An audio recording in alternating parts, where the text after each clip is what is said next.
Alright, let's continue where we stopped. We're trying to get Hilda back to the Brotherhood Sanctuary. I think I've got enough ore to forge a helm or something. And I think our bounty should have reduced substantially right now. Looks like you found your friend. And all her limbs are still attached? Are you ready to return to Anvil now? Let's go. Are you sure? Nothing else you need to accomplish before we head out? I don't think so.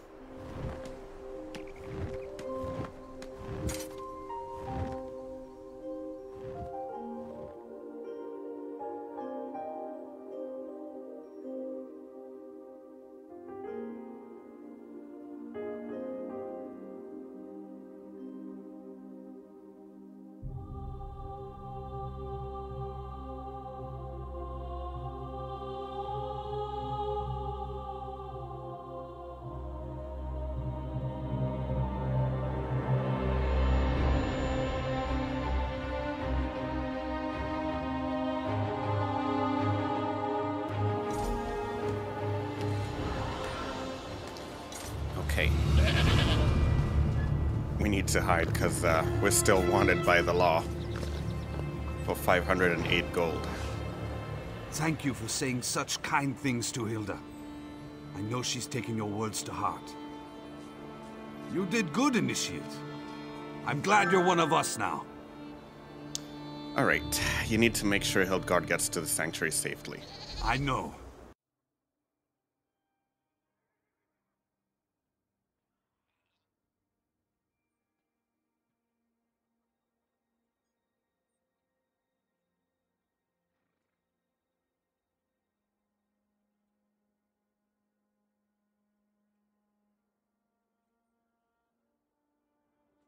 Okay, let's get back in it. So, let's talk to Hilda.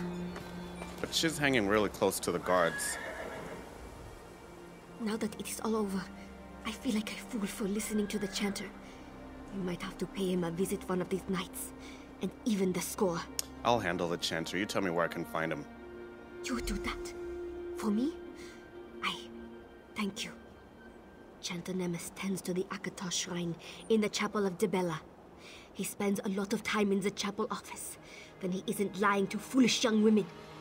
He can feel pain before you kill him. Alright?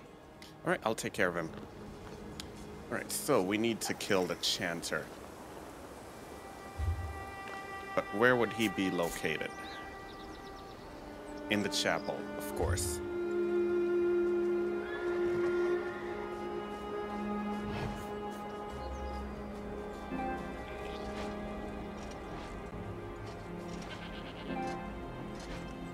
Come on.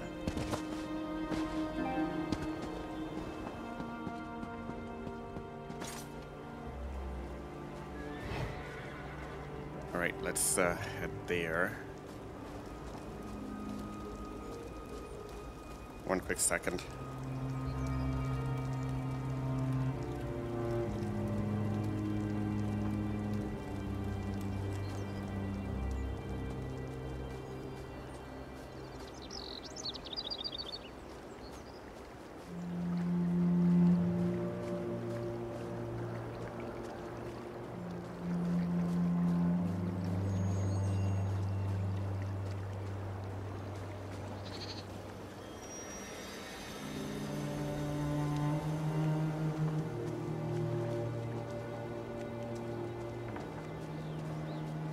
I'm not willing to pay this 485 bounty, so... You do know I can see you. Yes. I'm aware you can see me. I'm just trying to avoid the guards, and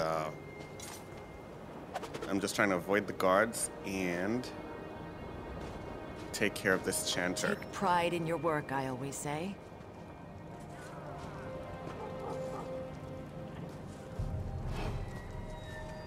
We know there's a guard here that we need to be on the lookout for. I'm not willing to pay out 485 of my hard-earned cash.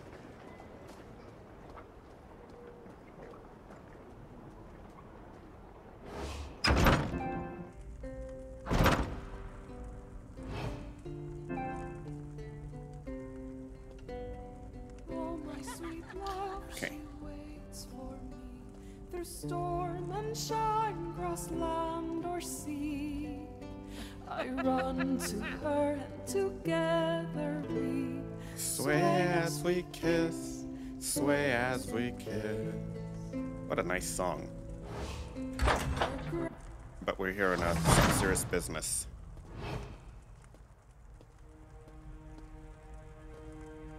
All right.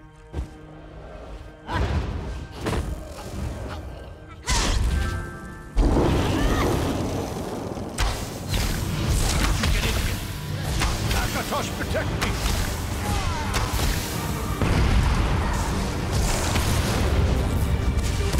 Leave.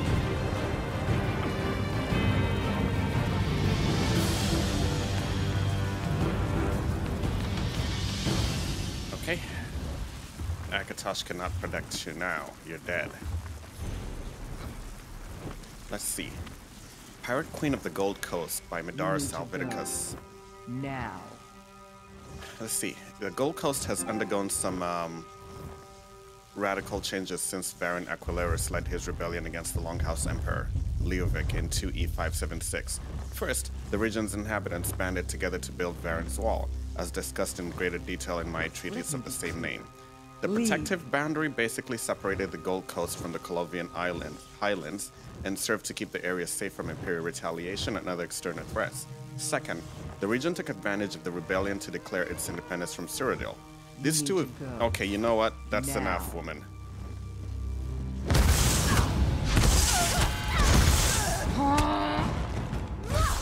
Quiet.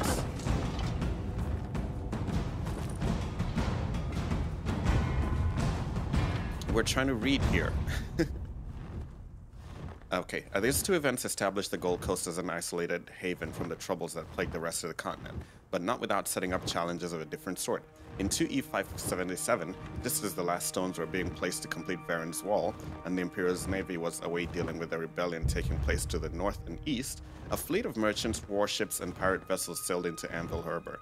A white flag adorned with a red saber flew over its ship.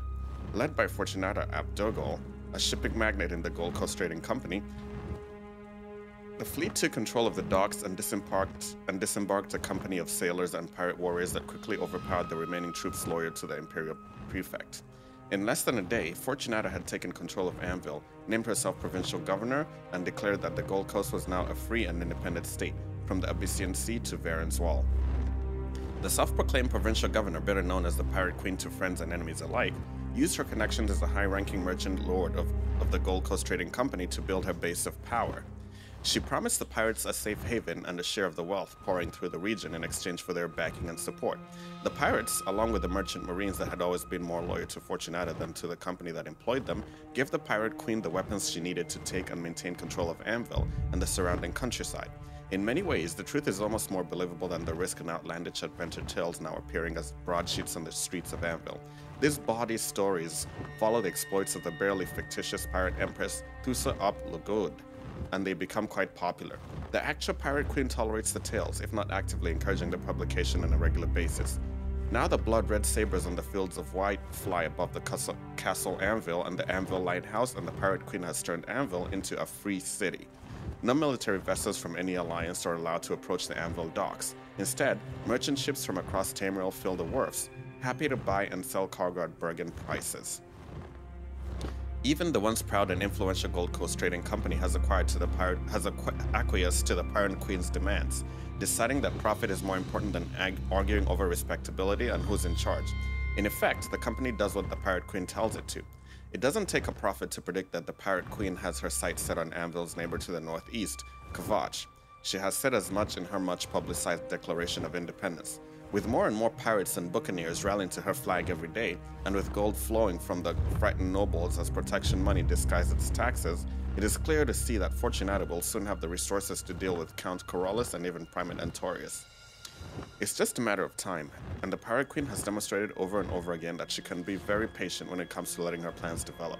By all accounts, Fortunata rules Anvil with an iron fist.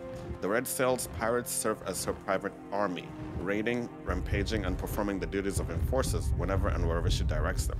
She may be a cruel and merciless dictator, but she keeps the region under control and prevents anarchy from running rampant. Can we really expect more than that from our rulers? I hope to see this pirate queen. Letter to the Grand Chanter.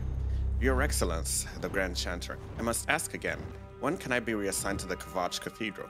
The shrine devoted to Akatosh here in the Chapel of Dibella is fine, but I must admit to a sense of discomfort among all these Dibella followers. One of the 8 divines is as great as the next, of course, but my heart and soul longs to be in the presence of Dragon God's Grand Palace in Kvatch. Besides, there are so many heathen pirates in Anvil. How the other priests of the divine stand them is beyond my capacity for rational thought. I know, if I can aid in the efforts against the shadows that we hate, would that earn me a position at the cathedral? There's that little Nord woman I mentioned in my last 2 letters. She has opened up to me about topics that would make your blood run cold, Your Excellence. Perhaps I can use some of what she confided in me to weaken the shadows and perhaps even throw them into some confusion. Yes, I'll make sure that the next time we speak, I strongly suggest a course of action that will separate her from her pack. I may even have a use for those Silver Dawn fanatics. I await the good news that you have finally found a place for me in the cathedral. Your servant in Akatosh, Chanter Nemus. Well, Nemus is no more. Next, we will find and hunt down the Grand Chanter himself.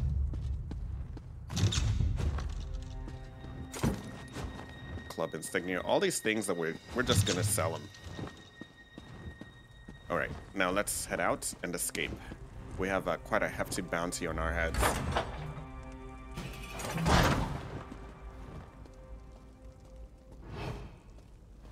Alright, first things first, we need to find Anvil Outlaws Refuge. And we need to sell a lot of stolen stuff. Okay, here's a guard. Let's avoid them at all cost.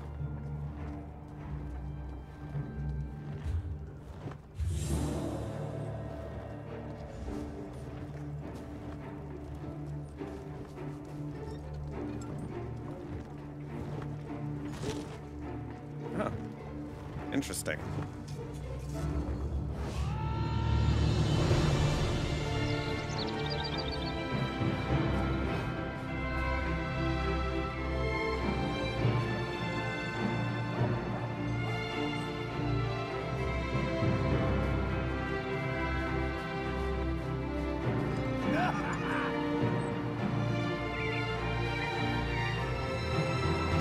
The entrance should be here somewhere. Here it is.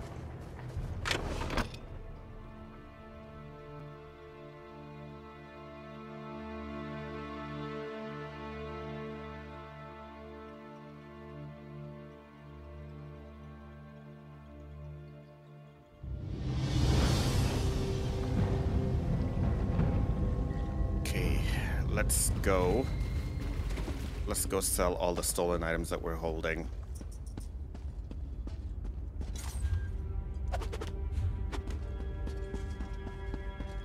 And for those wondering the fastest way to level up things like blacksmithing and woodworking, what you have to do is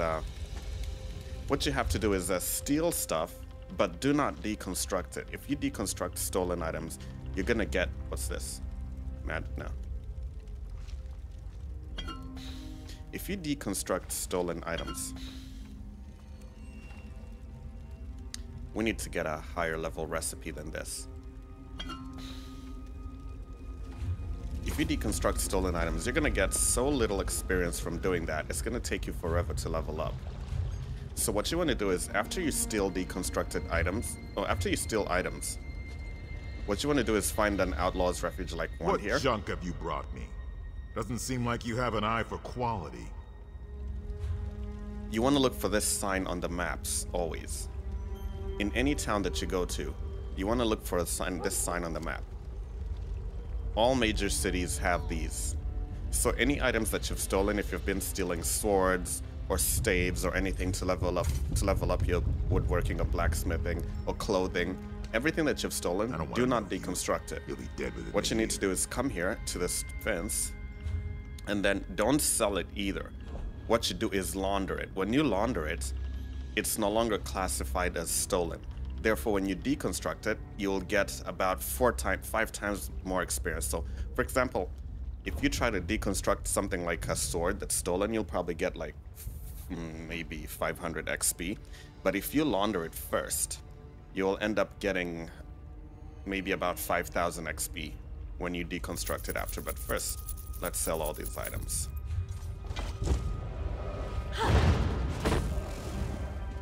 And let's head back out.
All right,